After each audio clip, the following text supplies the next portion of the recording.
Bueno, ante todo, muy buenos días. Vamos a dar inicio a este seminario, Redes IP desde cero. Antes de comenzar, quisiera que por favor me den comprendido si me están oyendo bien. Sí, a través del canal de chat, si me pueden dar un comprendido, si nos están oyendo bien.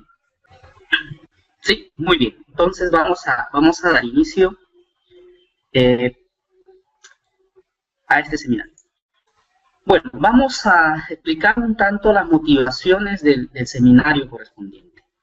La idea de este seminario nace ante la iniciativa de algunos estudiantes en la que manifiestan desear tener una visión general de lo que involucra el estudio del CCNA, ¿no? En todo caso, cuál es el objeto del estudio, ¿no? de este curso CCNA, qué aspectos se cubren, y en cierto modo, cuáles son las motivaciones, ¿no? que deberían de tener para poder embarcarse en los estudios correspondientes de este curso CCNA Routing and Switching.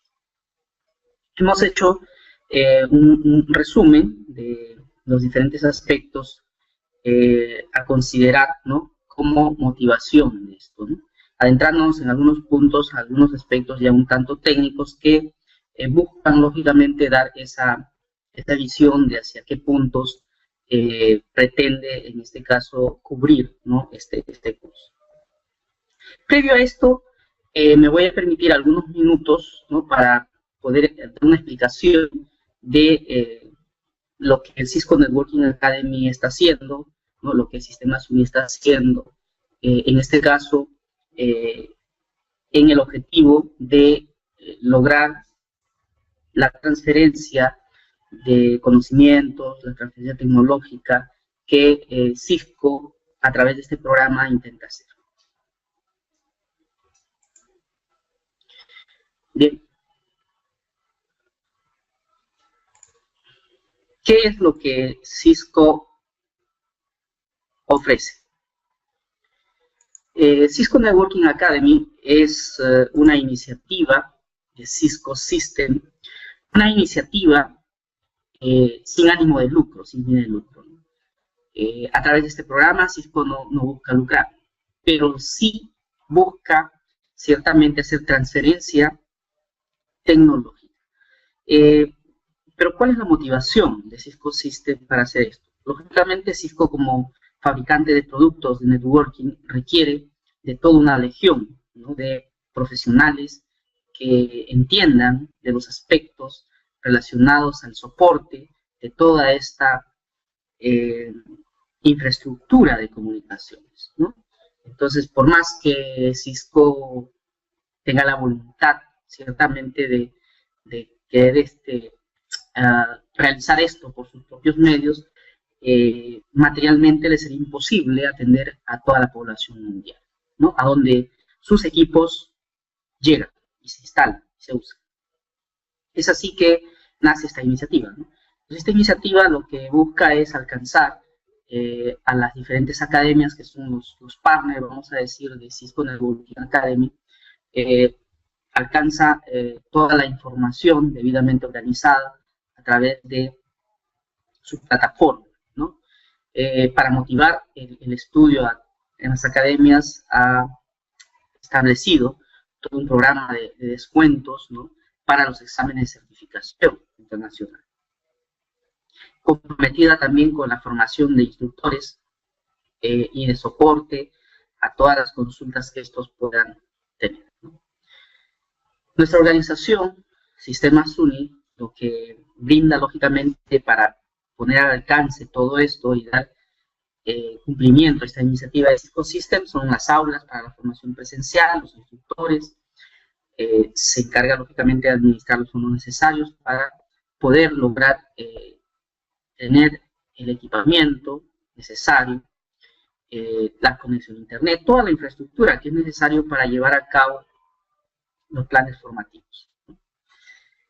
Ya en la plataforma, los estudiantes, ¿qué es lo que van a tener? Van a tener la posibilidad, lógicamente, los cursos impartidos por un profesor. Estamos hablando del curso de CCNA, primer módulo, segundo, tercero, CCNP, y todos los cursos que Cisco Networking Academy promueve a través del programa. Pero además de eso, el estudiante va a encontrar una gran cantidad de cursos de autoaprendizaje. Cursos como Linux, por ejemplo, Cybersecurity, emprendedurismo, Internet de las cosas, mucha información adicional que está organizado de la misma manera que está organizado los cursos impartidos por el profesor, solo que estos son de autoaprendizaje. Entonces hay, digamos, algunas ventajas adicionales, ¿no?, al estar inscrito en un curso. En estos cursos de autoaprendizaje el estudio se automatricula, ¿no?, y puede seguir toda la secuencia de aprendizaje. Y entonces, a través de nuestra organización, el estudiante va a contar con formadores con experiencia. El tiempo que tenemos desarrollando esta actividad, lógicamente, nos da la confianza, y la confianza también a todos los que participan en los cursos, de que sus objetivos van a ser cumplidos, ¿no? La preparación dentro del ámbito del curso de CCNA Routing and Switching se va a cumplir de acuerdo al programa establecido por Cisco Networking Academy. Pero además de esto, se es consciente también de que para poder desarrollarse profesionalmente, no solo necesitamos de las habilidades tecnológicas, no solo necesitamos acerca de los conceptos de las redes, la seguridad, la tecnología inalámbrica, el cloud computing, y no solo eso, sino también tenemos que desarrollar habilidades interpersonales, ¿no? Eso es un aspecto que particularmente reconozco que se va logrando en el tiempo dentro de los ambientes de trabajo colaborativo, ¿no? El hecho de compartir responsabilidades dentro del laboratorio para hacer la configuración, alguien de un switch, otro de un router, otro de un access point, entonces logra ciertamente que se vayan afianzando, ¿no?, esas habilidades de comunicación, de colaboración, muy necesarias dentro ya del desarrollo profesional de los estudiantes. Y lógicamente, como les comentaba, hay también dentro de la plataforma cursos orientados a desarrollar las habilidades empresariales, ¿no? ¿Por qué es que deberíamos optar por estudiar y prepararnos para obtener la certificación y obtener la certificación de Cisco CCNA? Porque lógicamente el mercado valora, ¿no?, con las remuneraciones estas certificaciones, ¿no? Lo que se muestra aquí ciertamente es lo que sucede en Estados Unidos. En nuestro medio hay una proporción de esto, ¿no? Pero lo que se cumple en Estados Unidos aquí es que el profesional es valorado desde el punto de vista monetario cuando va logrando, en este caso, certificaciones cada vez más especializadas.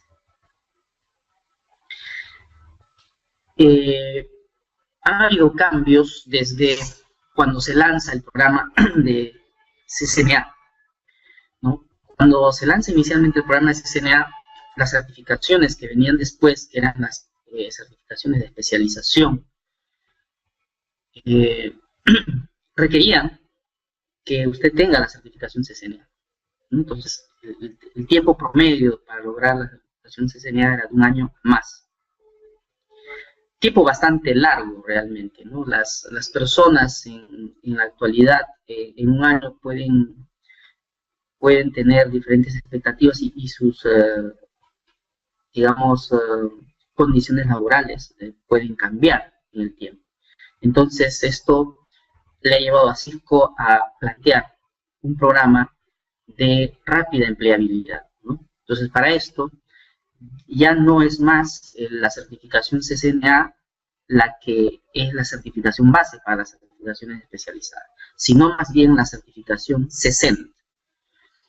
El curso de CCNA normalmente abarca 4 módulos. Módulo 1, que es una revisión completa de los conceptos de networking. Módulo 2, los fundamentos de routing and switching. Módulo 3, escalando las redes, un conjunto de conceptos orientados ya a redes que van creciendo, a redes de tamaño medio y que van tendiendo a hacer redes grandes. Y el cuarto módulo relacionado con todo lo que son las conexiones a nivel WAN, conectividad WAN. La certificación CCEN está relacionada con los dos primeros cursos, los dos primeros módulos, ¿no? Entonces, una vez que uno ha estudiado los dos primeros módulos, está preparado para poder, en este caso, rendir el examen denominado ICND1, ¿no? Y si logramos aprobar el examen, logramos la certificación CCEN. Con esta certificación podemos iniciar nuestros estudios de especialización en seguridad, CCNA Security, CCNA Voice, CCNA Wireless, todas aquellas certificaciones que empiecen con CCNA. Dentro de ello mismo está la certificación CCNA Routing and Switching. Termino los dos módulos siguientes y aplico el examen ICND2, ¿no? Entonces, una empleabilidad más rápida, el mercado está requiriendo cada vez profesionales, digamos, con niveles de especialización, para poder tener una productividad casi inmediata, ¿no?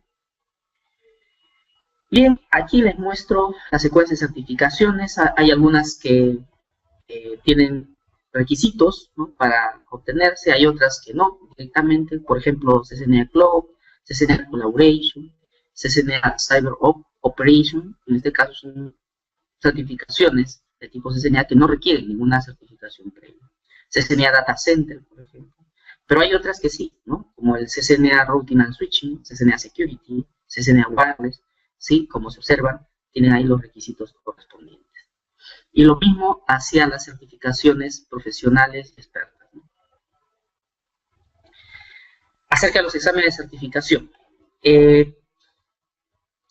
Les comentaba de que para poder lograr la certificación CCNA Routing and Switching, tenemos nosotros dos rutas.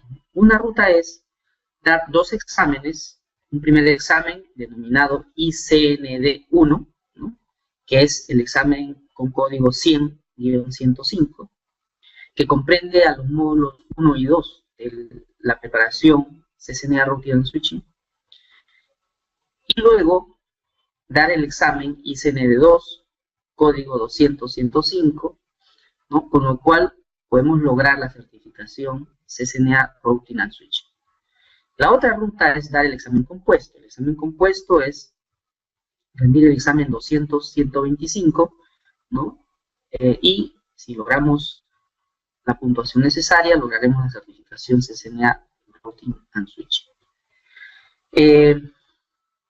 Los costos de los exámenes de certificación, el ICND1 y ICND2 tienen un costo de $150, el CCNA Routing and Switching $295. O sea, si tomamos partido, dos exámenes, $300 en costo de los exámenes de certificación, o si lo tomamos compuesto, $295.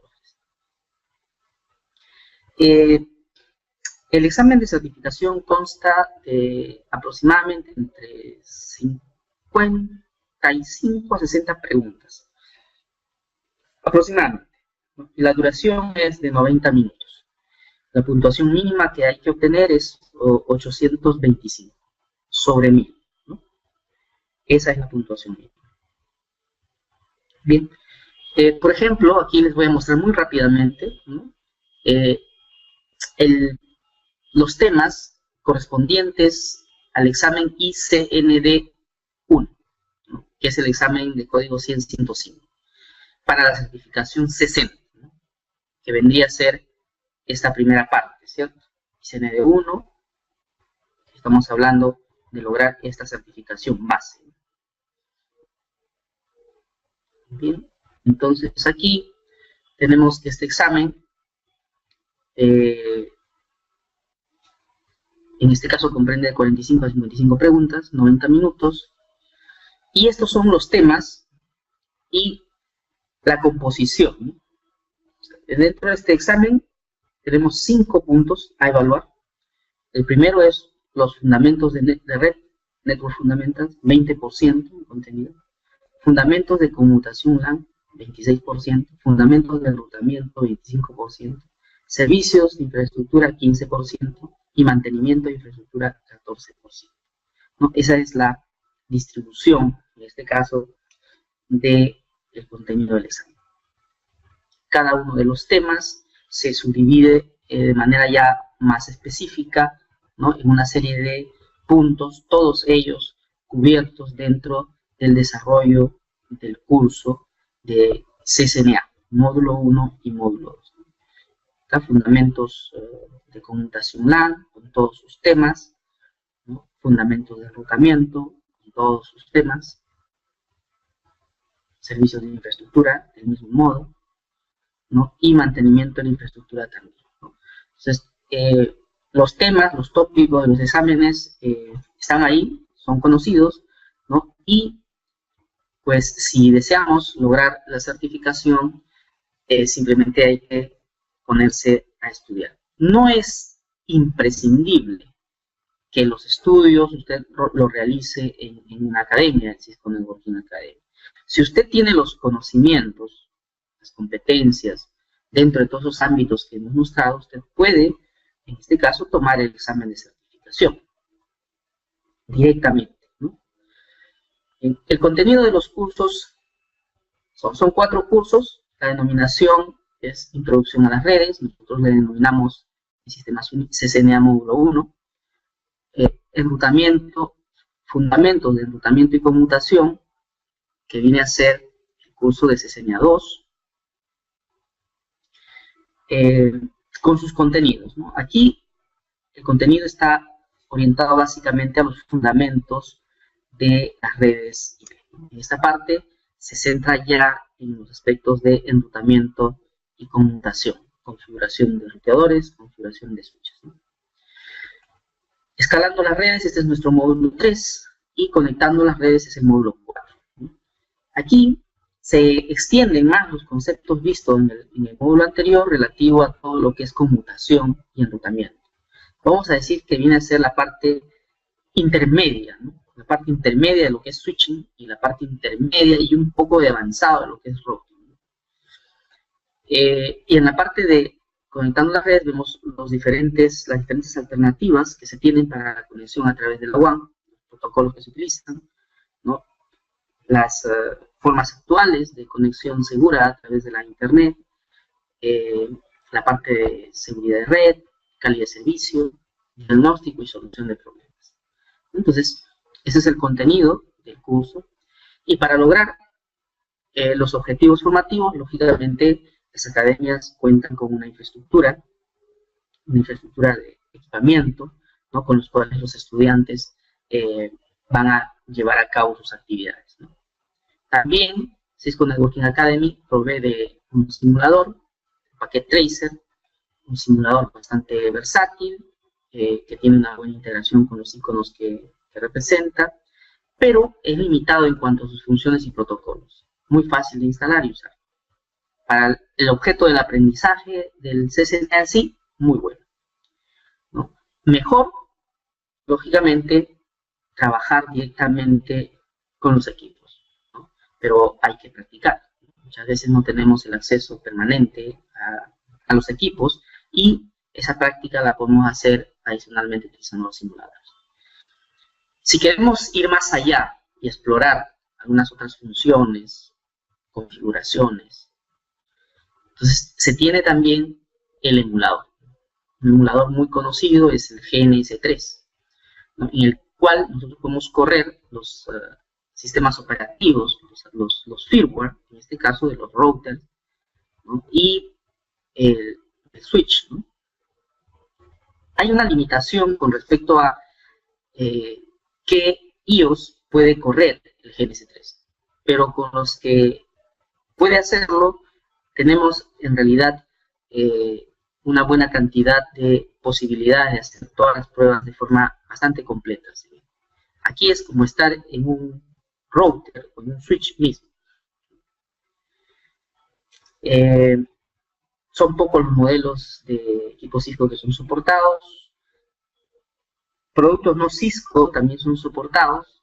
Esto es bueno, ¿no?, puesto que en el diseño de la red que podemos hacer para emular, podemos utilizar productos Cisco y no Cisco. Requiere algo de dedicación ponerlo en marcha y utilizar todos sus recursos, ¿no? Hay que instalar, configurar, interfacear las máquinas virtuales y utilizar. hay que un poquito más de trabajo inicial.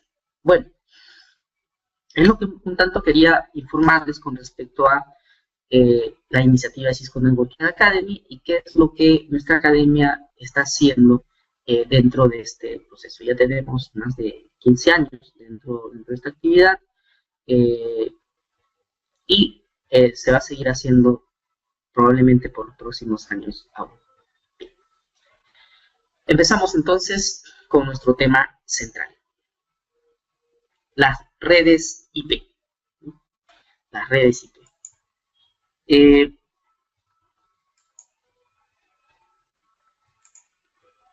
Cuando hablamos de las redes IP, muchas veces no nos damos cuenta lo amplio que son los servicios que en el momento tenemos, ¿no? Prácticamente los diferentes servicios que tenemos están soportados por las redes IP. Por ejemplo, tenemos ahí algunas de las aplicaciones más frecuentes que utilizamos, ¿no? Mensajería instantánea. Ahora tenemos ya aplicaciones, por ejemplo, que son capaces de obtener información acerca del estado del tráfico y nos permiten elegir rutas descongestionadas. El uso de los servicios de mensajería a través de los diferentes servicios de mensajería está bastante extendido, ¿no? En nuestro medio, las denominadas cabinas de internet son muy frecuentes para, si no tenemos los servicios de conexión a internet y el equipamiento necesario para conectarnos, pues poder cumplir con las funciones, con lo que queremos comunicar a través de la red, ¿no? Entonces, ¿cuáles son los beneficios de las redes IP? Hacen posible que las aplicaciones sean alcanzadas de internet. Eso es algo que todos debemos de tener claro, ¿no? Si nos conectamos a la red, no es porque queremos conectarnos a la red, simplemente. Si nos conectamos a la red, es porque estamos buscando alcanzar alguna aplicación a través de esta, ¿no? Son los servicios que se colocan en la red los que son el objeto, en este caso, de nuestra motivación para conectarnos a la red.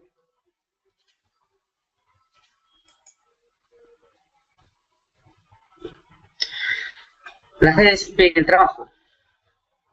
Esto que vemos aquí es cada vez más frecuente. Las videoconferencias, lo que estamos haciendo en este momento, se produce gracias a que estamos conectados todos a través de una red basado en el protocolo IP, ¿no? Podemos utilizar la red también para llevar a cabo actividad proselitista, para llevar a cabo actividades de negocio, ¿no? Para todo aquello que en este caso demande necesidad de comunicación, de intercambio, de información, ¿no? La forma de trabajo ha cambiado desde que los sistemas en red empezaron a aparecer. Ciertamente, la red ha tenido un efecto disruptivo sobre los diferentes procesos empresariales, ¿no? Tenemos, por ejemplo, en el caso de Estados Unidos, ¿no? El uso intensivo dentro de lo que viene a ser el negocio de la bolsa de valores, ¿no? Que combina dos cosas, ¿no?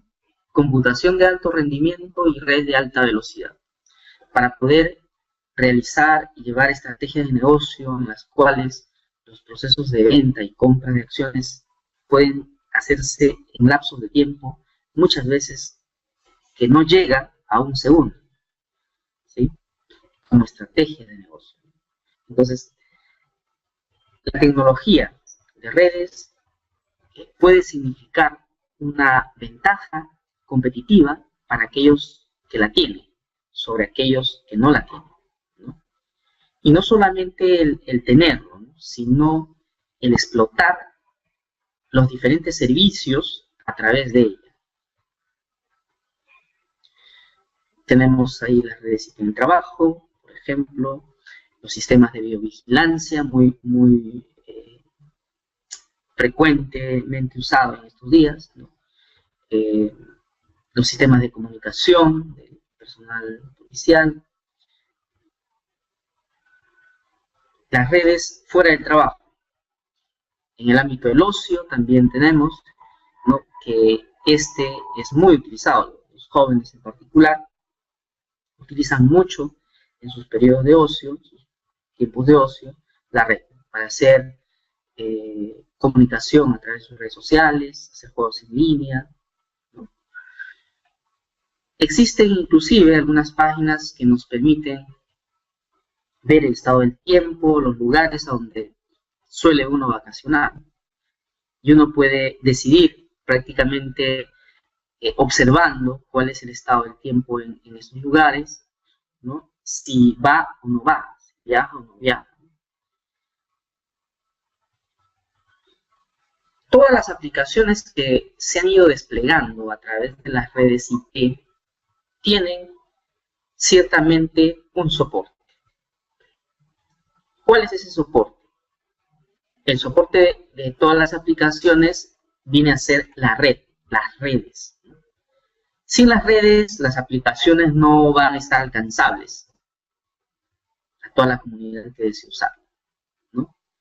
La red sola en sí no es, digamos, el objetivo de los usuarios, ¿no?, sino aquello que puede alcanzar a través de la red, ¿no? Entonces, cada vez más aplicaciones se desarrollan y son alcanzables a través de las redes. Los requerimientos con respecto a diferentes aspectos de esta han ido variando en el tiempo, ¿no? En la actualidad se desea, por ejemplo, que las redes que se instalan nos garanticen seguridad, privacidad, estén disponibles las 24 horas del día, los 7 días de la semana. Nos ofrezca calidad de servicio, porque a través de la red no solamente vamos a pasar datos, sino también voz, video. Que ésta nos permita tener conexiones redundantes, por si tengo una conexión, ¿no?, y esta se cae, si esta deja de funcionar, ¿no? Entonces, la naturaleza de los servicios que se brindan a través de ella, o de los servicios que tenemos a través de ella, muchas veces hace imprescindible de que el servicio de red esté siempre disponible. Entonces, ya sea nosotros como usuarios de los servicios, o ya sea las organizaciones que brindan los servicios a través de su red, deben de implementar, ¿no?, la redundancia para garantizar la continuidad de los servicios, ¿no? Las aplicaciones de misión crítica requieren también calidad de servicio, ¿no?, requieren un alto nivel de confiabilidad de parte de la infraestructura de red. Y nos movemos hacia, de manera ya bastante intensiva, hacia las redes móviles, ¿no? Dentro de ellas, las redes inalámbricas están jugando un papel muy importante en sus diferentes formas. Las redes IP, entonces, soportan la forma en la que vivimos, ¿no? ¿Qué es lo que hacemos diariamente? Bueno, en el trabajo, las comunicaciones de voz ya no son, en muchos casos, ya no son más a través de los teléfonos analógicos, del servicio de telefonía analógica. Se hace a través ahora de los teléfonos IP. La comunicación a través de la sociedad en general se ha tornado más visual. Si antes era muy frecuente comunicación en base a texto de manera muy intensiva, ¿no?, ahora la comunicación se está tornando mucho más visual, haciendo uso de imágenes como fotografías, ¿no?, o videos. Lo podemos ver a través de las diferentes redes sociales. Nosotros mismos lo podemos experimentar día a día. No más que estar explicando qué es lo que estamos haciendo, vale una foto, ¿no?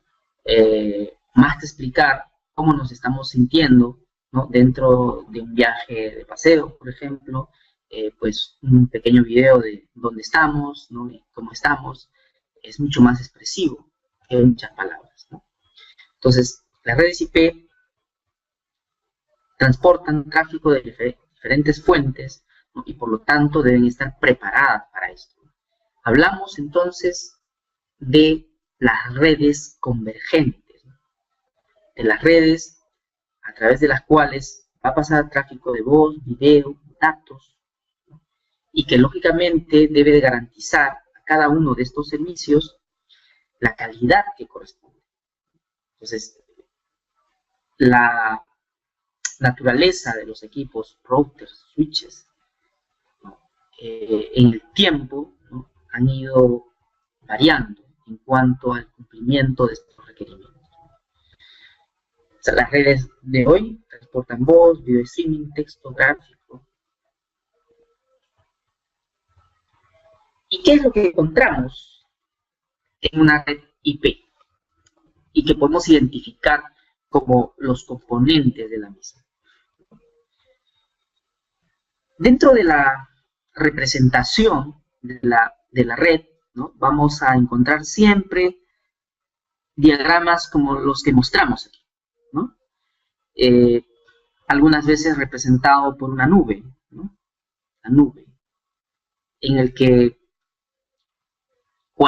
conectamos, ¿no?, nuestras redes de área local, ¿no? Lo que significa, en cierto modo, es que no importa cómo es que se estén conectando, la cosa es que si nosotros conectamos a la red, vamos a poder establecer comunicación con otros que están conectados también a la red.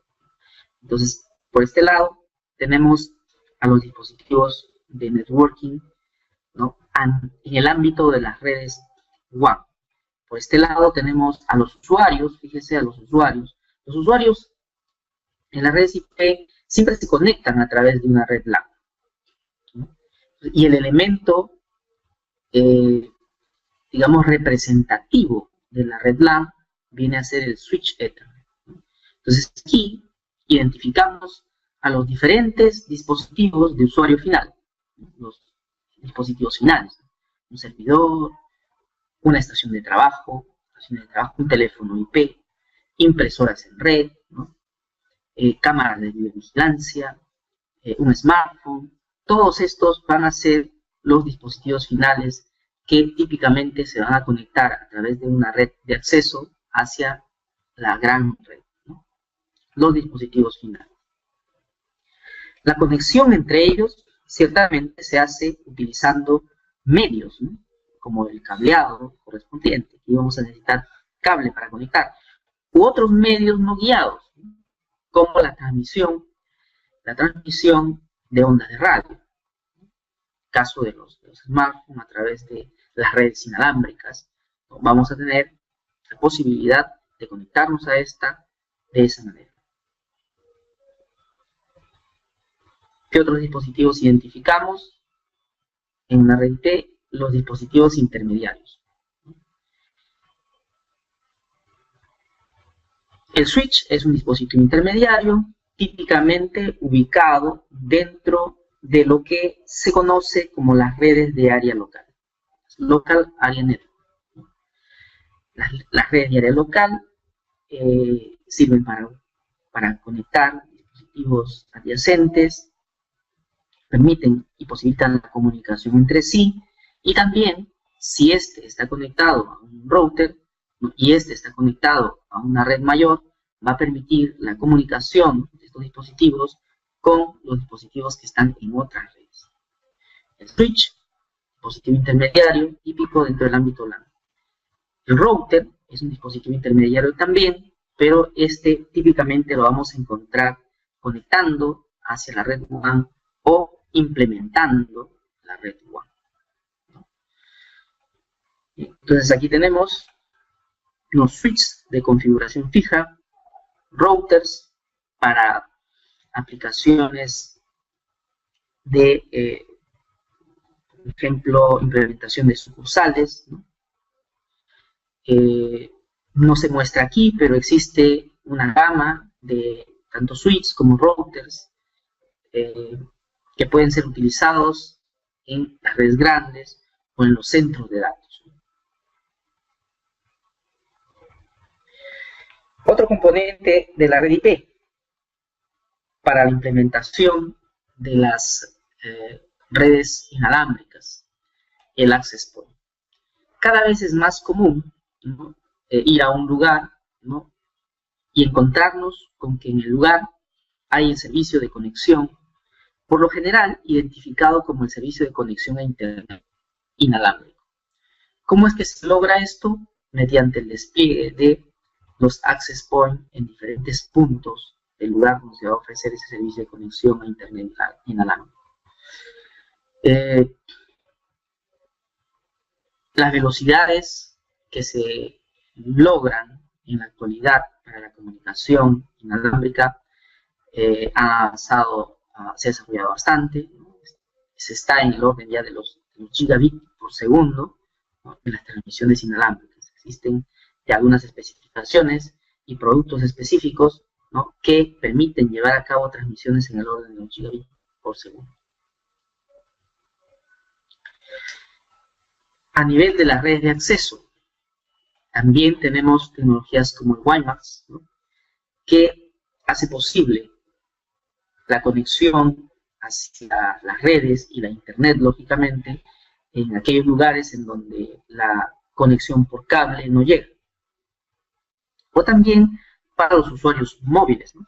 Muchos de los servicios que se brindan de conexión a Internet para usuarios móviles tienen o son implementados mediante WiMAX, ¿no? Típico dispositivo que conectamos a nuestras computadoras para poder tener acceso a ese servicio son con una conexión USB. A nivel de del domicilio y de las pequeñas oficinas que podemos tener, se tiene la alternativa de conexión a la red y a Internet mediante el híbrido, ¿no?, fibra coaxial. Una de las cosas que se ha venido experimentando en los últimos tiempos, lógicamente, ha sido el rápido incremento, ¿no?, de las velocidades de comunicación por parte de los usuarios. Los usuarios cada vez requieren comunicación más rápida. ¿Por qué? Porque hay una serie de servicios que se están desplegando a través de la red, como por ejemplo Netflix, video por demanda. Entonces esto requiere ciertamente de mayores anchos de banda. En algunos casos, anchos de banda pequeños, cuando ejecutamos las aplicaciones tal como Netflix, por ejemplo, para ver video por demanda, la comunicación de los otros usuarios y del mismo Netflix puede resultar demasiado lenta, con congelamientos cada cierto tiempo, que en este caso no dice muy bien, ¿no?, de la calidad del servicio. Entonces, una alternativa, lógicamente, es ir subiendo el ancho de banda. Pero la alternativa que en nuestro medio teníamos de manera muy extendida, que era la conexión a Internet a través del par telefónico, más conocido como el SPIDI, ¿no?, servicio ofrecido por Telefónica, pues ya no está satisfaciendo los requerimientos de los usuarios. Es así que el mismo Telefónica, Claro, hoy en día ofrecen el servicio de conexión hacia la red y a Internet mediante fibra óptica y cable coaxial. Fibra óptica en la parte de la cabecera, coaxial para la parte de la distribución final de los usuarios.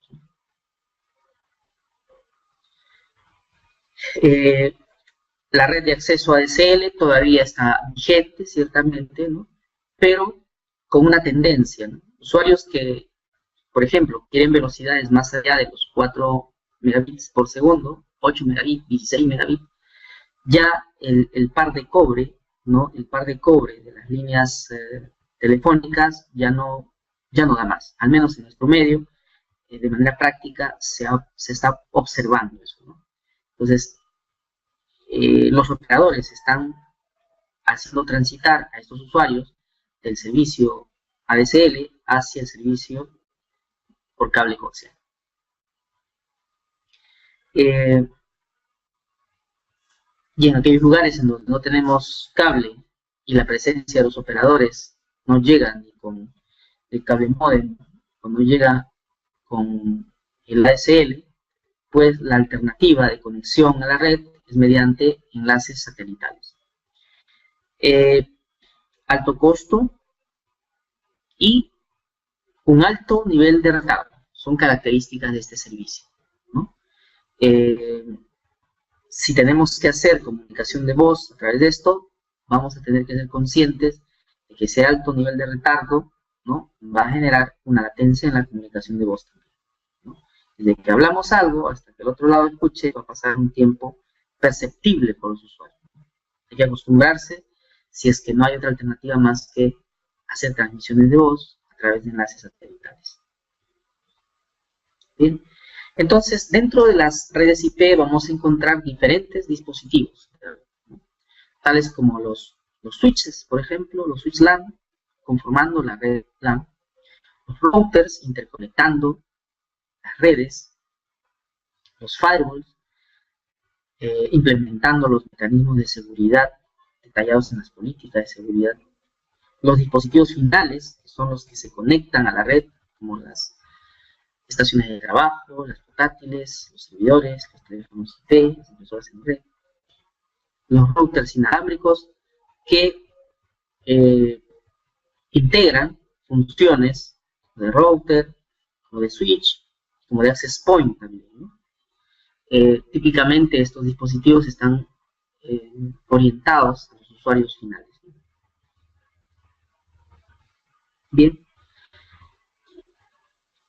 ¿cómo es que se plantea la construcción de la interconexión ya en el ámbito de la red empresarial?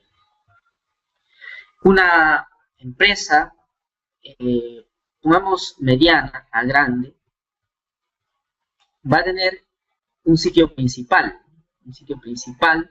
en el que va a tener sus diferentes recursos de comunicaciones, de cómputo, ¿no?, en su site principal.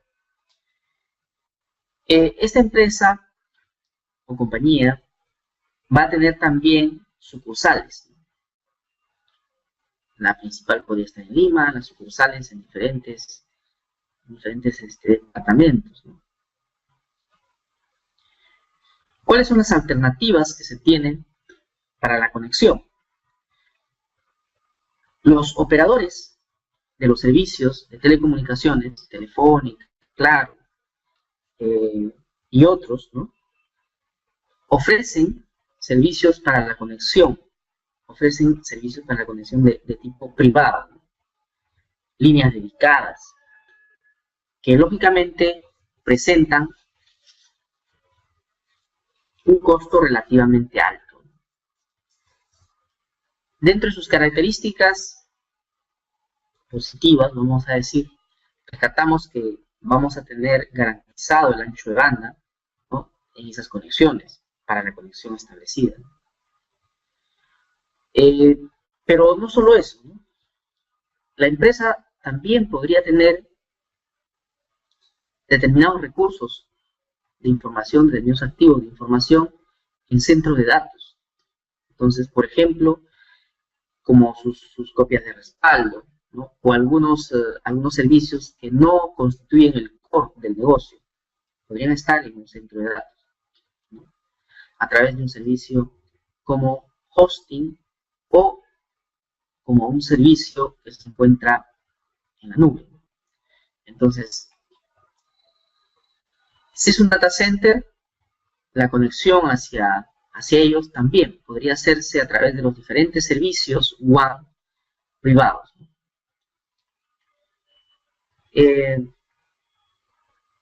Pero además de esto, tenemos otra alternativa de comunicación.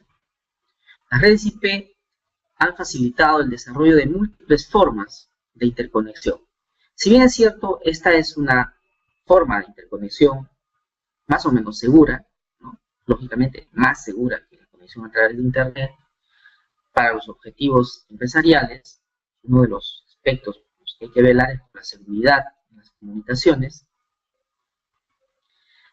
No es la única forma de llevar a cabo esto, ¿no? Se han desarrollado técnicas para hacer comunicación segura a través de la Internet, ¿no? La Internet también se presenta como una alternativa de conexión a través de la WAN. Si un dispositivo, una red, está conectada a la Internet, otra red está conectada a la Internet, es posible hacer conexiones seguras entre esas dos redes a través de la Internet. Vamos a ver en una reseña más adelante. Bien, entonces, ¿a qué nos lleva esto? Dentro del ámbito empresarial, nosotros vamos a tener que construir, por ejemplo, un sitio principal que dé soporte a las comunicaciones dentro de ese sitio, a todos los empleados. Y dentro de ese sitio mismo podríamos tener nosotros una serie de servidores que puede ser necesario que sea accedido desde el exterior. Entonces, eso significa de que esta red en el sitio principal debe tener una determinada estructura. De hecho, que sí lo tiene. Normalmente, en las redes medianas a grandes, vamos a tener una estructura de 3 capas o de 2 capas, dependiendo del tamaño de la organización. Una capa núcleo, el core, compuesto por switches, estos son switches, capa 3, capaces de hacer enrutamiento, ¿no? En un segundo nivel vamos a tener los switches de distribución, que básicamente estos van a interconectar a los switches de acceso, van a permitirle conexiones redundantes, si es que la naturaleza del negocio lo requiere, ¿no? Y también la posibilidad de conexión redundante hacia el core. Es a través del core que nos vamos a comunicar hacia el borde de la infraestructura de red de comunicación.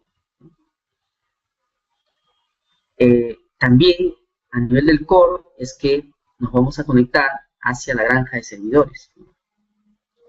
Entonces, las redes empresariales van a presentar una estructura ya más compleja, ¿no? En la que, lógicamente, se van a requerir protocolos más avanzados para el manejo de estas redundancias, ¿no? Las redundancias en las comunicaciones son necesarias en la medida en que buscamos que toda la infraestructura de comunicación sea más confiable. Yo creo que sea más confiable, una forma de mejorar la confiabilidad es mediante redundancia, pero mediante una redundancia bien administrada, ¿no? Entonces, dentro de la estructura de las redes empresariales IP, vamos a tener, por ejemplo, el campus empresarial, ¿no? Donde vamos a tener los dispositivos de acceso, a través del cual los usuarios se conectan, los dispositivos de distribución, que básicamente van a estar conectando los dispositivos de acceso, como los switches, con las conexiones redundantes que sean necesarias, y conectando también hacia el core. Cualquier política de seguridad y de control será establecido aquí, en la parte de distribución. Normalmente los dispositivos, switch, router en el core, se encargan de llevar a cabo transmisiones rápidas, ¿no? Proveen conexiones redundantes. Las funciones de control no deben establecerse en esta parte. Todas las funciones de control en la capa de distribución. Bien, entonces nuestra red empresarial requiere establecer conexiones hacia sus sucursales, ¿no? Entonces, se va a tener que definir en la red empresarial una frontera, ¿no? Una frontera. Esta frontera va a estar compuesta por un conjunto de dispositivos, ¿no? tales como, por ejemplo, un firewall, ¿no? Un dispositivo para manejar las conexiones de acceso remoto, un router, ¿no?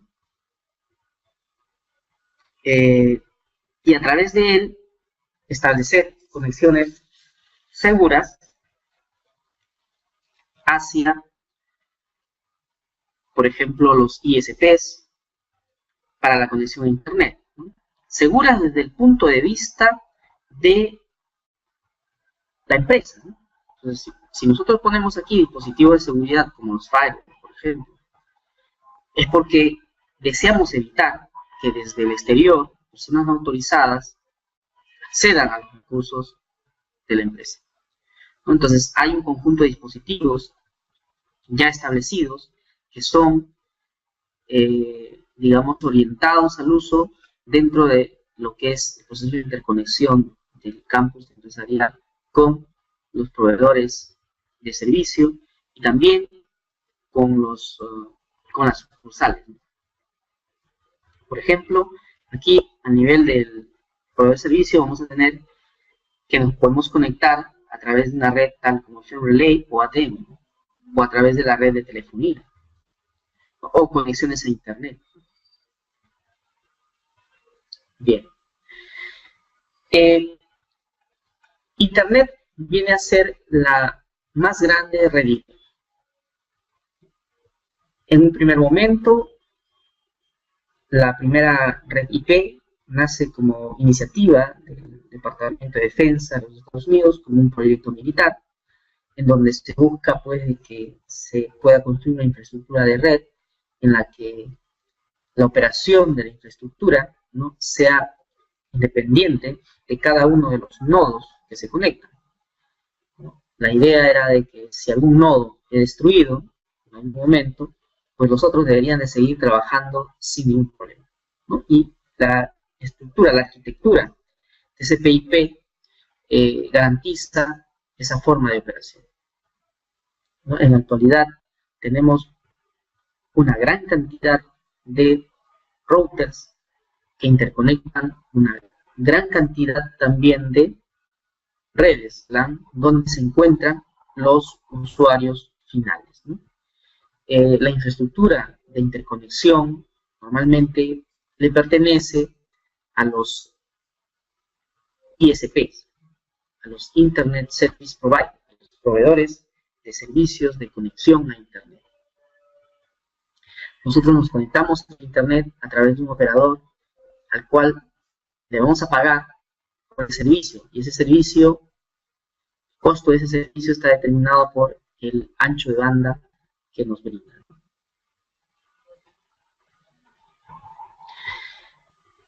Las redes IP han ido evolucionando también.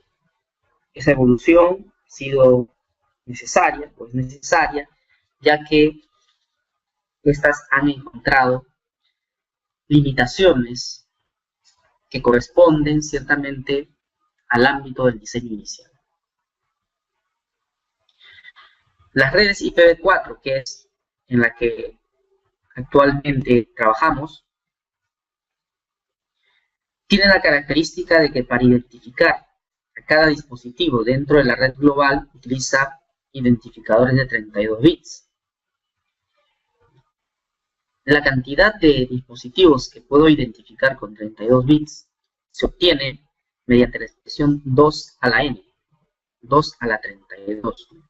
Es la cantidad total de dispositivos que podría conectarse de acuerdo a ese direccionamiento. La cantidad de dispositivos presentes en la Internet superan grandemente a esa cantidad. En todo este tiempo se ha estado utilizando el denominado servicio NAT, ¿no? NAT-PAT, ¿no?, para sobreponernos a esta deficiencia de direcciones IP. Con el servicio NAT o PAT lo que se hace es utilizar una única dirección IP pública, ¿no?, para que a través de ella un conjunto grande de direcciones, host con direcciones IP privadas, puedan conectarse a Internet. Entonces, esto ha bajado un tanto la presión de requerimiento de direcciones IP, ¿no? Y ha dado tiempo a que el protocolo IPv6 vaya madurando y se desarrolle completamente. Entonces, la solución definitiva a la escasez de direcciones IPv4 viene a ser el protocolo IPv6, que pasa, ¿no?, de utilizar direcciones de 32 bits en IPv4 a utilizar direcciones IP de 128 bits. Nótese, en este caso, la gran diferencia. O sea, la cantidad de direcciones que voy a tener aquí, que voy a poder generar con 128 bits, va a ser 2 a la 128. En la actualidad, una cantidad inimaginable, ¿no?, de direcciones. Se preguntan todos en este momento, ¿y para qué tantas direcciones? Como se preguntaron todos en el momento que se definió, en este caso, el direccionamiento de IPv4, cuando habían probablemente alrededor de 10 o un poco más de computadoras, ¿no?, en el mundo, computadoras. Pues 32 bits, o sea, pensar de que en el mundo iban a haber 12 cada 32 computadoras conectándose en ese momento era difícil de imaginarse, ¿no? Pero los desarrollos tecnológicos hicieron pues de que cada usuario prácticamente tenga más de un computador. Cada usuario. Claro, un usuario en el trabajo, por ejemplo, va a tener una computadora, podría tener una computadora portátil adicional o una tablet, son computadoras también. Un smartphone también es un computador, ¿no? Entonces, por cada usuario estamos hablando de tener de 2, 3 a más dispositivos de cómputo con posibilidad de conexión a la red, a la internet, y lógicamente con la consecuente necesidad de una dirección IP. Bien, entonces, en ese sentido, las redes IP van evolucionando de IPv4 a IPv6, ¿no? Y en IPv6 se busca que se resuelva el problema del agotamiento de las direcciones IPv4. La Internet, una red IP, una gran red IP, una red de alto riesgo. Claro, cuando nosotros nos conectamos como usuarios finales, podemos no percibir mucho eso, ¿cierto? Porque los activos que ponemos en riesgo cada vez que nos conectamos a Internet podrían no ser considerados de alto valor. No solo por nosotros, sino por aquellos atacantes que gustan de hacerse de esos activos de información, ¿no? Pero a nivel empresarial, sí, ¿no? Ciertamente uno de los activos importantes, fundamentales de una organización es la información, ¿no? Entonces, necesitamos protegernos adecuadamente si vamos a utilizar a la Internet como un canal de comunicación, ¿no? Ya habíamos mencionado y lo detallamos por este lado, cada vez que conectamos una red a Internet, típicamente vamos a tener en medio un firewall. En el firewall se hacen los controles correspondientes de lo que ingresa o sale de nuestra red, ¿sí? Entonces, conectarnos a la Internet genera un alto riesgo, ¿no? Porque a través de la Internet se difunden, se propagan, ¿no?, elementos negativos, tales como, por ejemplo, los virus, ¿no?, o los troyanos, ¿no?, los virus que van a modificar la actuación de nuestros programas. Los troyanos se presentan como programas lícitos, pero que al final pueden significar una forma de obtener información, ¿no?, o una forma de acceso a otros elementos de información de mi computadora, ¿no? ¿Sí? Entonces, frente a todo esto, hay un conjunto de acciones que se tienen que seguir, ¿no?, como por ejemplo, el de mantener actualizado los parches del sistema operativo. Los virus, los troyanos, cualquier tipo de malware va a aprovechar siempre las debilidades que presentan los sistemas operativos para introducir a través de él. Dentro de una red empresarial, lógicamente, el acceso físico, el control del acceso físico a los diferentes activos va a ser muy importante. Las diferentes aplicaciones, ¿no?, o los recursos de información deben estar siempre protegidos a través de password. Los sistemas de usuario final y también los servidores deben de ser protegidos adecuadamente contra la infección de los virus. Los firewalls ubicados adecuadamente con las implementaciones de políticas de seguridad adecuadas van a garantizar la seguridad de las comunicaciones. Bien. Entonces, ¿qué es lo que va a generar alto riesgo en la Internet? Por ejemplo, los malware que se propagan a través de él. Dentro de ellos tenemos los boot, ¿no?, los ransomware, los rootkit, los spyware, los virus, los troyanos, los adware, los midmob, o los skyware, o USAN. Cada uno de ellos corresponde a una tipología de cómo acceder indebidamente a los recursos, ¿no? Por ejemplo, los boot, ¿no?, son malware diseñados para entrar en acción de manera automática, generalmente en línea. Son una especie de robots, ¿no? De ahí viene la denominación boot. Robot, un programa que en este caso va a instalarse en su computador, ¿no?, y que va a permitir desde el exterior, un control externo, ejecutar acciones como un robot, ¿no?, indicadas por el elemento externo, ¿no? Los grandes ataques que se hacen a través de la Internet se hacen muchas veces a través de los boots, ¿no? Por ejemplo, los rootkits, ¿no?, malware diseñado para modificar el sistema operativo a fin de crear una puerta trasera. La idea es aprovechar alguna debilidad que tiene el sistema operativo, explotarla, y estas herramientas que permiten explotar las debilidades de los sistemas operativos son los programas denominados rootkit, ¿no? Va a existir siempre un rootkit para los diferentes sistemas operativos. Por lo general, cuando en estos se han descubierto dichas debilidades, ¿no? ¿Y cómo se frena esto? Mediante la instalación de los parches correspondientes o mediante la actualización de las versiones, ya sea de las aplicaciones o de los sistemas operativos correspondientes.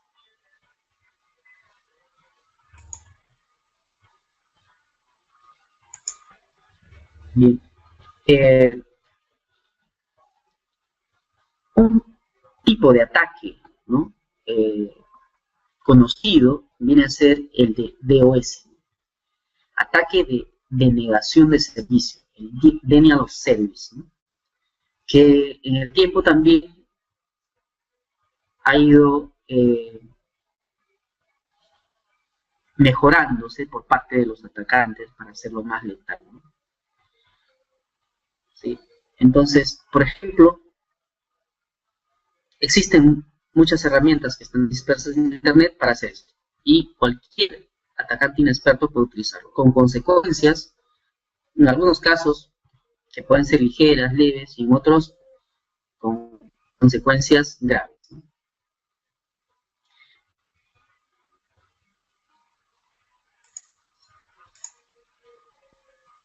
Bien. Por ejemplo, DDoS. DDoS corresponde a un tipo de ataque con el objeto de denegar el servicio o los servicios de una red o de un servidor en la que confluyen muchos atacantes. DOS es proveniente de uno, DDoS de muchos, ¿no? Un ejemplo de DOS son los zombies que son controlados por sistemas de manipulación. Y como se puede observar, conectarse a una red IP involucra muchos riesgos. No somos muy conscientes de ello cuando las conexiones lo hacemos nosotros de manera particular, pero cuando la conexión se hace a nivel empresarial, ¿no? Por los activos que se van a manejar dentro de la organización, por la información de los usuarios que se va a manejar a través de estas comunicaciones, es muy importante que estas conexiones sean seguras. La Internet es un medio cada vez más usado, es un medio con un costo cada vez menor en lo que respecta a la conexión, ¿no? Por megabits por segundo. Los operadores van subiendo cada vez más la velocidad de conexión, no al ritmo que desearíamos, ¿no? Como se llevan a cabo en otros países, pero igual está en esa tendencia, ¿no? Y por el mismo costo que pagamos antes una conexión de 2 megas, luego pasamos a 4, luego pasamos a 8, luego pasamos a 16, ¿no?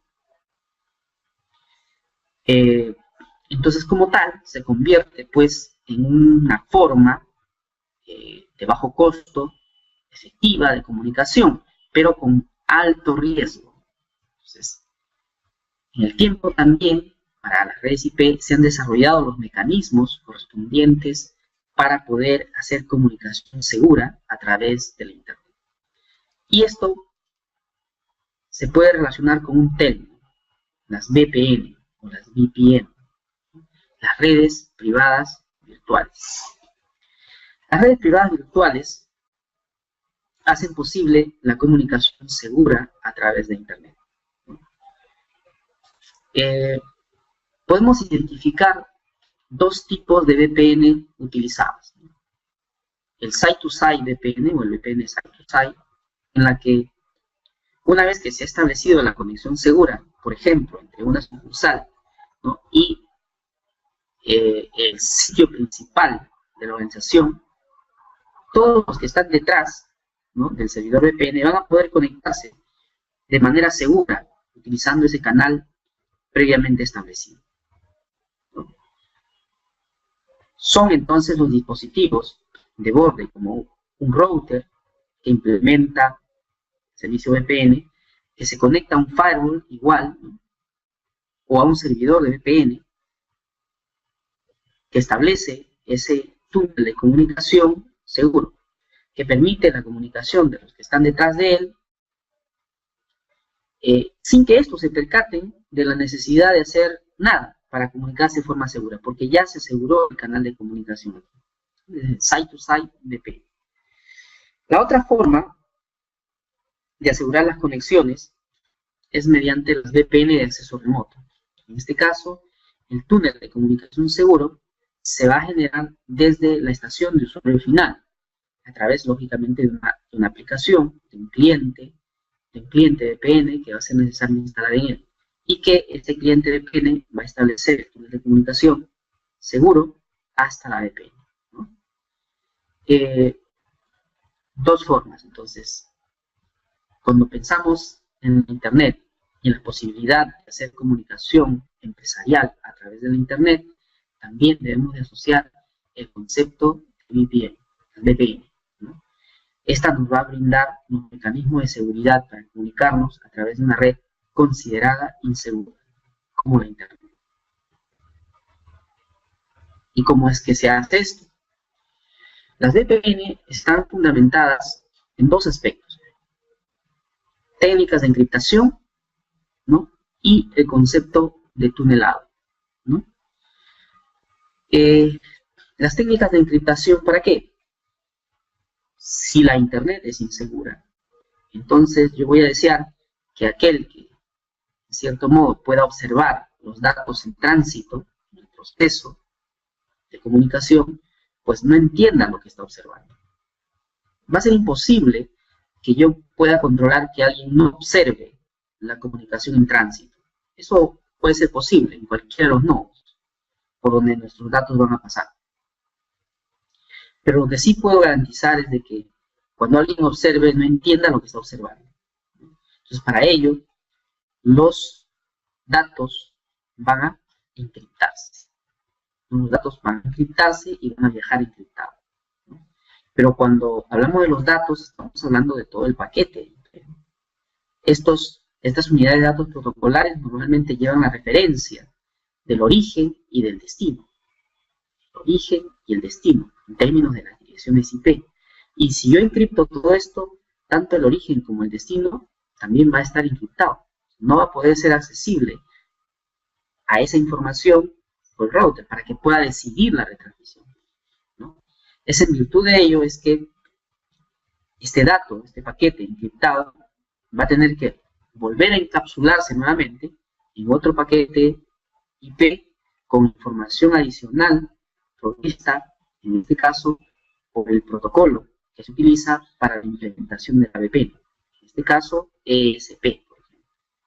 Entonces, el paquete encriptado viaja dentro de otro paquete, en el que sí es visible las direcciones IP, origen y destino, ¿no? Y que nos va a permitir transportar ese paquete desde un punto a otro.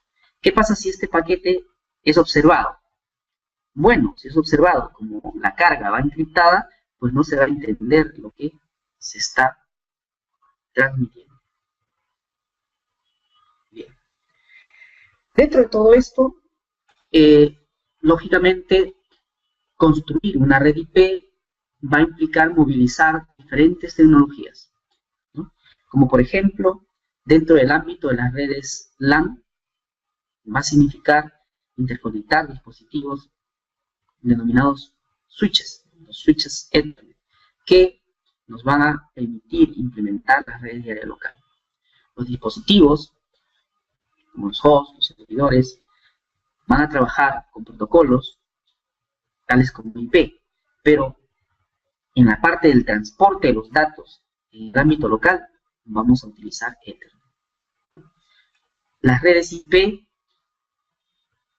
definen sus protocolos encima de la capa de enlaceado, o sea, a partir de la capa de red, transporte y aplicación, según la arquitectura TCP/IP. Entonces, cada vez que a través de una red LAN se desee establecer comunicación, los paquetes IP provenientes de una red IP va a tener que encapsularse en una trama Ethernet. Va a ser inconveniente saber cómo es que operan los switches Ethernet, cómo es que manejan la comunicación dentro del ámbito de las redes de área local. También, en la construcción de las redes IP, vamos a tener como el dispositivo emblemático para la interconexión de las redes el router. El router como el dispositivo de interconexión de redes. La red que interconecta a las redes de área local va a estar compuesta por un conjunto de ruteadores interconectados. Un ejemplo de esto es la red de los ISPs, de los proveedores de servicio de conexión a Internet. Entonces, nuestra red se va a conectar a esa red mediante un router. Es por eso que vamos a ver también a los routers en nuestras organizaciones como los dispositivos de borde de conexión hacia las otras redes. Un router opera en las tres primeras capas del modelo de referencia OSI. El proceso de comunicación en las redes IP se hace de una forma más o menos sencilla, ¿no? La información que un usuario final genera, vamos a llamarle mensaje, ¿no? Para transportarlo a través de la red, el mensaje va a tener que segmentarse, los segmentos van a tener que encapsularse dentro de los paquetes IP como pequeñas unidades de datos, y estos son los que se van a poner en movimiento a través de la red hasta lograr alcanzar el destino final. Quiere decir que un mensaje se puede dividir en algunos decenas, cientos, miles, millones de paquetes. Y el proceso de comunicación va a ser de esa naturaleza, de reenvío de esos paquetes correspondientes a ese mensaje. Entonces, cada ruteador en el camino va a recibir esos paquetes en base a la información que llevan los paquetes, que básicamente para su decisión corresponden la dirección IP origen y la dirección IP destino, va a decidir.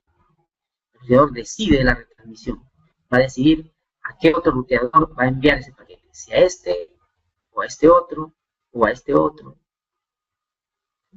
Y de esa manera, los paquetes van a viajar dando saltos sucesivos de ruteador a ruteador hasta lograr alcanzar el destino final, ¿no?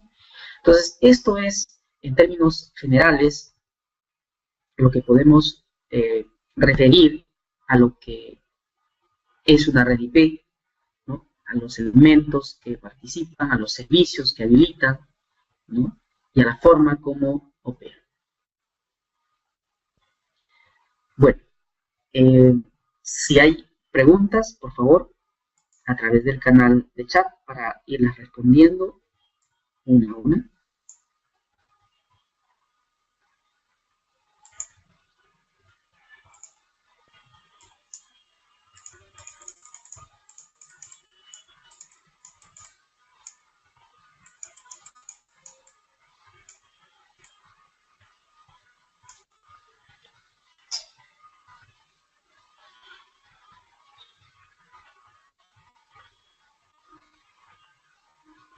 ¿Alguna pregunta?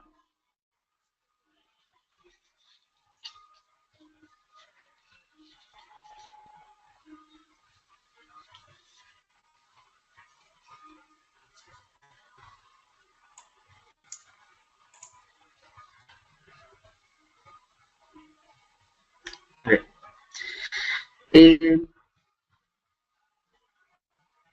Nos preguntan por aquí. ¿Una red LAN puede tener diferentes ISPs? Claro. Dentro del ámbito empresarial, ciertamente, si queremos mejorar la confiabilidad de la conexión a Internet, vamos a tener que optar por tener más de una conexión a Internet, ¿no?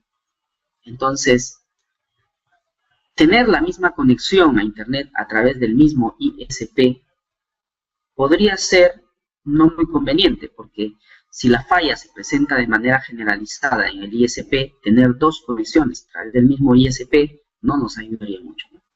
Entonces, la idea en estos casos es que tengamos conexiones a través de diferentes ISPs, ¿no?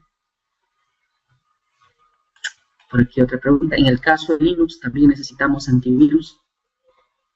Los antivirus, a ver, ciertamente dentro de lo que es el manejo del sistema de archivos, del procesamiento, dentro de una estación de trabajo en Linux, pues no va a tener los mismos efectos que en una estación Linux, ¿no? ¿Por qué? Porque en una estación Linux los procesos son mejor controlados, son controlados de una manera mucho más rígida, ¿no? Por parte del núcleo, ¿no? De este. Entonces, difícilmente va a ocurrir que un proceso se ejecute porque un proceso tal como un virus lo haga. Y para que eso suceda, es necesario que éste tenga los diferentes permisos correspondientes dentro de él, cosa que no pasa en un sistema Windows, ¿no? El sistema Windows, prácticamente cualquier aplicación tiene todos los permisos necesarios para poder hacer ejecución de programas. Eso es lo que aprovechan los virus. Pero, por ejemplo, si tenemos un servidor de correo, va a ser muy conveniente en ese servidor de correo tener sistemas antivirus, ¿no? ¿Por qué? Para evitar que en el proceso de distribución de mensajes de correo distribuyamos mensajes de correo con virus, ¿no? ¿Sí? Entonces, va a ser necesario, dentro de lo que nos permita, en este caso, la aplicación, el uso, incorporar elementos antivirus también dentro del sistema Linux, ¿no? ¿Cómo se diferencia la IP pública y la IP privada? Vamos. Las direcciones IP públicas normalmente nos las va a proporcionar los ISPs, ¿no?, para la conexión a Internet. O cuando tenemos una conexión casera, pues no nos los hacen referencia de manera directa, sino que ellos hacen la configuración en sus sistemas para que su ruteador o sus dispositivos de comunicaciones nos entreguen una dirección IP pública y nuestro ruteador, en modo automático, pueda tomarlo, ¿no?, y utilizarlo. Las direcciones IP privadas, dentro del rango establecido, las podemos utilizar sin autorización de nadie. Normalmente, pues las direcciones IP privadas se suelen utilizar en las redes de partida, sabemos, no va a requerir conexión a Internet, o si lo va a requerir, lo vamos a hacer a través de un servicio tal como el NAT o el PAT. El rango de las direcciones IP privadas son definidas por el RFC 1918. Establece a la red 10.00/8 como red privada y al rango del 172.16.00 al 172.31 como el rango también de direcciones IP privadas dentro de la clase B. Y el otro rango corresponde al 192.168.0.0 al 192.168.255.0, ¿no?, como el rango de las direcciones IP privadas clase C. El RFC 1918 es el que define qué es una red privada y cuál es el rango de direcciones. Cualquier dirección que no esté en ese rango va a ser una dirección IP pública o probablemente una dirección IP multicast.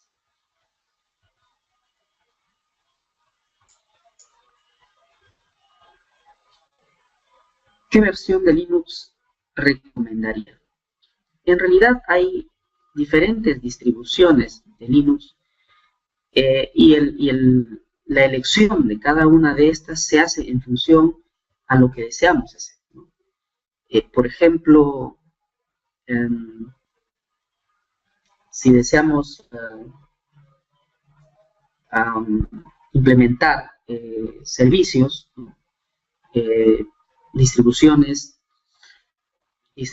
algunas distribuciones de Linux pueden tener mayor soporte para esos servicios, hay que informarse al respecto de ello, ¿no? Las implementaciones a través de esa distribución de esos servicios pueden ser, digamos, administrados de una manera mucho más fácil, mucho más intuitiva, ¿no? Es conveniente hacer la evaluación del uso en función al uso que le vamos a dar, qué distribución es la que me brinda las mayores facilidades, las que nosotros podemos en este caso valorar, ¿no?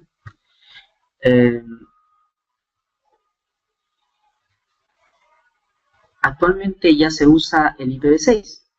Sí, claro. De hecho, por ejemplo, Google y los principales, digamos, empresas con servicios en la Internet ya utilizan IPv6, ¿no? Cuando nosotros hacemos algunas pruebas de comunicación a ellos, por ejemplo, si hacemos un ping www.google.com, en respuesta vamos a tener la resolución del nombre www.google.com, tanto con dirección IPv6 como con direcciones IPv4.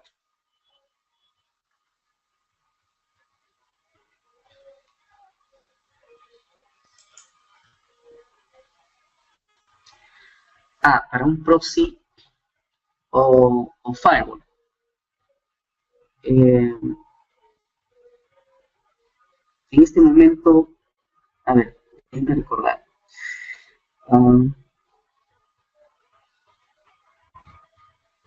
Hay una distribución de Linux denominado Sential, por ejemplo, que digamos que dentro de los recursos más especializados que tiene están los relacionados a la parte del firewall, ¿no? revíselo, por ejemplo, Sentinel, ¿no?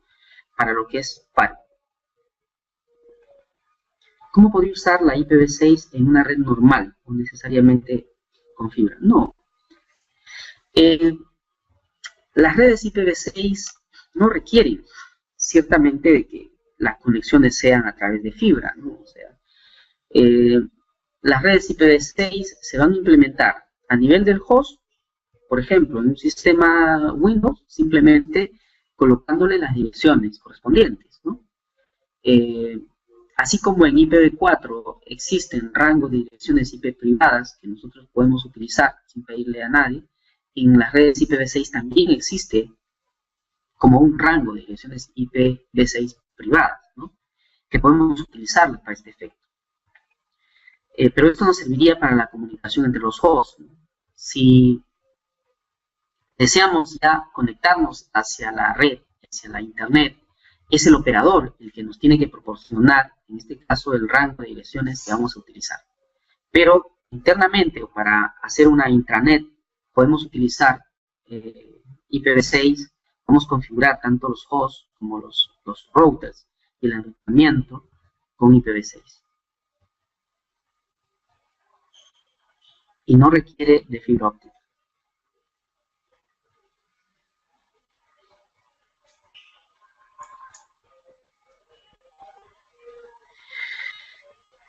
Si nos pueden hablar acerca de las diferentes capas de seguridad, firewall, IPS. Bueno, a ver. Los firewall ciertamente están ubicados en la frontera de nuestra red hacia la internet. El procedimiento de seguridad está basado, en esencia, en lo que es inspección de paquetes, ¿no? Contra las reglas que establecemos, ¿no? Por ejemplo, desde la red interna hacia el exterior, solamente determinados hosts podrían estar autorizados a tener comunicación hacia el internet, ¿no?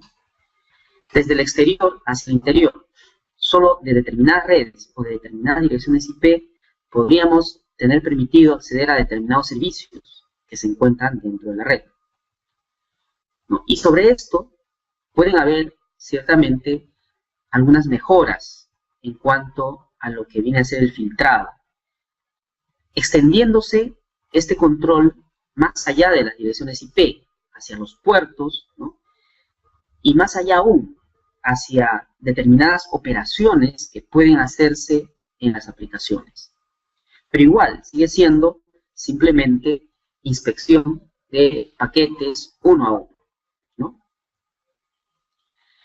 El IDS y el IPS son utilizados un poco más adentro hacia la red LAN.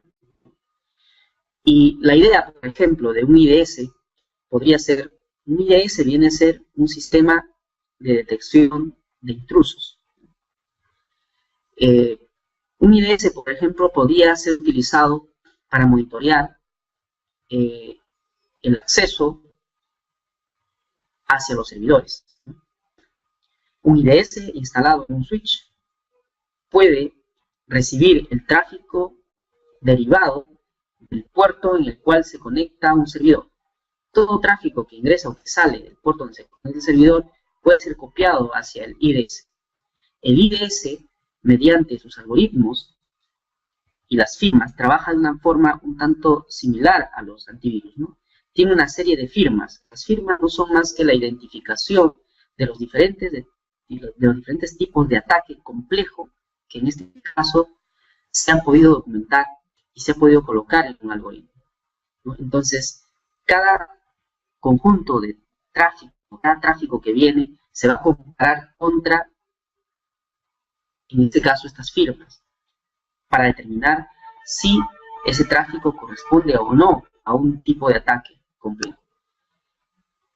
Tipos de ataques complejos pueden pasar a través de los firewalls, porque van a aparentar ser conexiones lícitas, ¿no?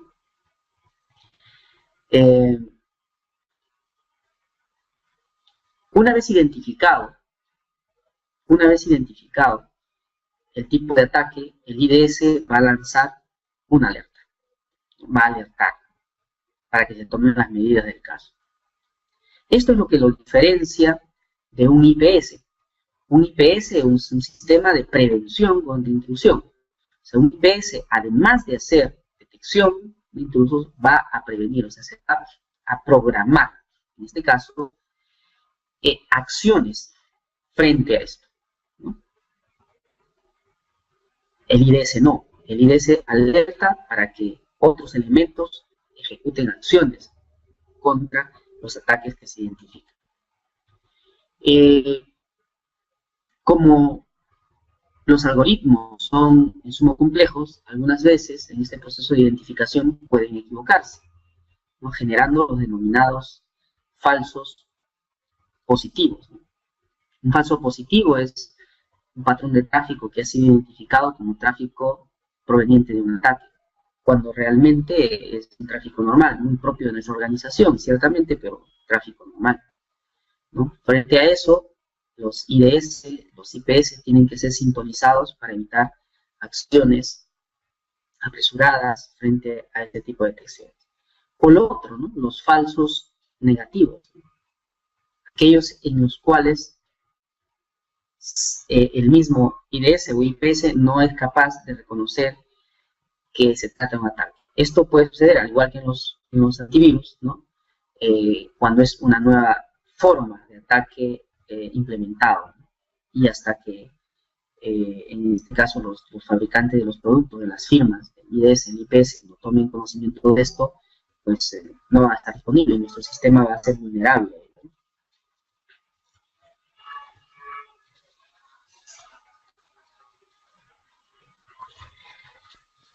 Claro, el FortiGate es un producto, es un appliance para implementar mecanismos de seguridad, ¿no? Y en él están las funciones de firewall, ¿no? Y las de IPS también.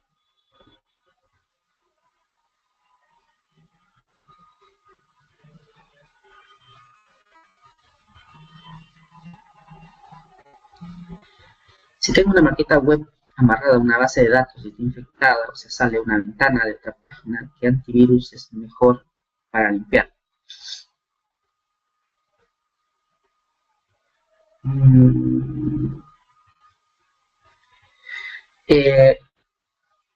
Habría que ver ahí, en este caso, para hacer un diagnóstico más preciso, a qué te refieres con ello, ¿no? O sea, podría entender a nivel de usuario. A nivel de usuario, tú tienes dentro del navegador una serie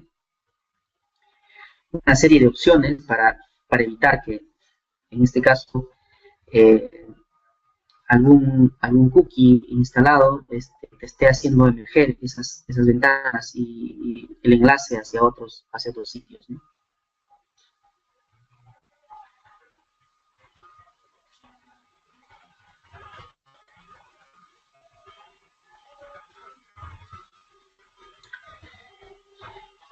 Bueno, ¿alguna otra pregunta? No. Nos pregunta, ¿a la dirección MAC se llama IP o no? No, son dos tipos de direcciones diferentes. En la última parte de la presentación, preferíamos nosotros que las redes IP van a requerir, en este caso, de hacer uso de algunos componentes tecnológicos como los que se utilizan para construir las redes de área local, los switches, las redes Ethernet, ¿no? Ya. Las redes Ethernet, para identificar a los dispositivos que se conectan a través de él, utilizan las direcciones MAC, ¿no? Son direcciones a nivel de la capa de enlace de datos. Las direcciones IP, que también los tienen las estaciones de trabajo, son direcciones a nivel de la capa de red, de la capa Internet. De hecho, es necesario que se establezca algún tipo de relación entre las IP y las MAC, en particular cuando la comunicación se hace a través de una red Ethernet. Esto se hace a través del protocolo ARP, ¿no? El ARP, Address Resolution Protocol, o protocolo de resolución de direcciones. Este protocolo tiene la función de mapear una dirección IP con una dirección MAC, ¿no? Puesto que cuando usted quiere comunicarse a través de una IP, usted va a hacer la referencia al dispositivo destino por IP, ¿cierto? Tiene una carpeta compartida en un host, le han dado la dirección IP, usted coloca backslash, y la dirección IP correspondiente y va a establecer conexión. Pero internamente su host, ¿qué hace?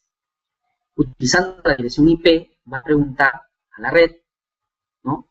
Y va a solicitar a aquel que tenga esa dirección IP con el cual usted desea comunicarse, que le envíe su dirección MAC, ¿no? Esto lo hace en modo broadcast. Todos los dispositivos de ese segmento de red van a oír esa petición. Y el dispositivo que tiene esa dirección IP va a responder a esa petición, ¿no? Entonces, una vez que el host que quiere comunicarse con esa dirección IP obtiene la dirección MAC correspondiente a ese host con esa IP, recién puede enviar las tramas que encapsulan los paquetes IP a ese host y la comunicación se hace efectiva. Bien, ¿alguna otra pregunta? Bueno, agradecerles por la presencia a través de este medio, por la paciencia. Les comunico que estaremos en las próximas semanas, en este mismo horario, lanzando otros seminarios de otros temas que pueden ser muy interesantes para todos ustedes. Y desde ya los invito a poder inscribirse, ¿no?, a los seminarios correspondientes y acompañarnos en estas mañanas de los viernes, por lo menos en las próximas 4 semanas.